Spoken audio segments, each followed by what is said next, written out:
네, 법무법인 제휴 대표 변호사 이하린입니다. 부동산 전문 변호사 김상근입니다. 네, 부동산 분양 계약을 해지할 수 있는 사유 중에서 시정명령을 받은 경우에 계약 해지할 수 있는 경우를 오늘 알아보려고 합니다.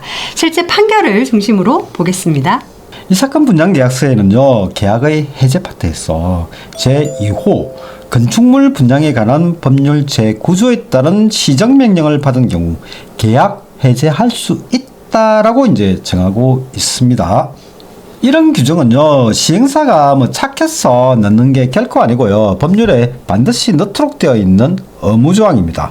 그렇다면 법에서는 어떻게 정하고 있을까요? 건축물의 분양에 관한 법률 제6조를 보면요, 분양계약서에 반드시 포함되어야 할 사항을 정하고 있고요. 이건 이제 구체화한 게 시행령 제9조 제1항 11조인데요.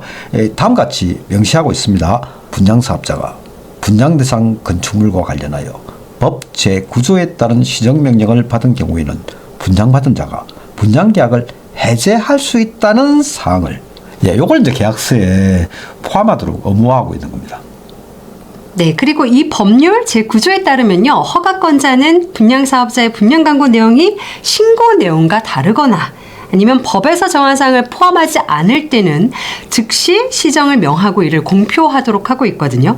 이 사건에서 문제가 된 건 두 가지인데요. 내진 성능 확보 여부에 대해서 미기재했고, 용도지역, 용도지구 등 현황에 대해서 미기재를 했습니다. 그것도 많이 문제가 되는 게요, 준공 예정일 미기재, 그리고 분양 대행사 미기재, 이런 사항들이 분양광고에서 누락이 되면 시정명령 대상이 됩니다. 이 사건에서는요, 부산 사상구청장이 시정명령을 공표했고요, 시행사가 시정명령에 따라서 정정된 공고를 게재했고요, 수분양자에도 통보했습니다. 그러니까 이런 시정명령이 있으면 수분양자도 통지를 받고 알 수가 있는 거죠. 네, 이 사건에서는요, 시행사가 우리가 시정명령 받은 건 맞지만 그게 계약을 유지하지 못할 정도로 중대한 사유가 아니기 때문에 이걸로 계약 해제가 되면 안 된다라고 했는데, 법원은 시행사의 손을 들어주지 않았고 수분양자의 분양계약 해제를 인용을 했습니다. 판결 이유 중에서 좀 재미난 부분이 있었는데요. 바로 그 계약서에 대해서는 니들이 일방적으로 작성을 하고 수분양자들에게는 엄청나게 많은 조항을 다 지키도록 요구를 하면서 왜 본인들한테 불리한 거에 대해서는 계약서 문구 플러스 알파를 요구하느냐라는 약간 꾸짖는 듯한 이유도 적혀 있었습니다. 요즘 분양계약을 깰 수 있는지 물어보시는 분들 굉장히 많습니다.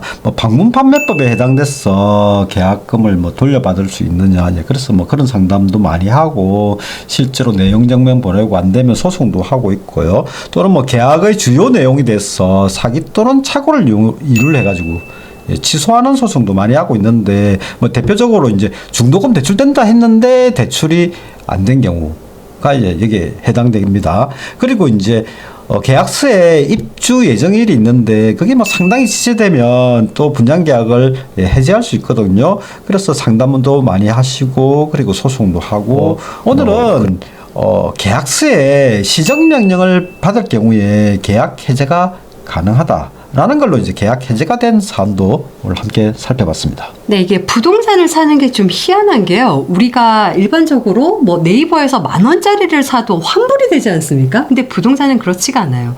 저희가 말씀드린 그런 몇 가지 엄격한 사유를 통과를 해야 계약을 깰 수가 있거든요. 그래서 이런 문제가 있으시면 반드시 전문가와 상의를 해보셔야 됩니다. 이상으로 부동산법을 쉽게 풀어주는 술술법이었습니다. 술술. 감사합니다.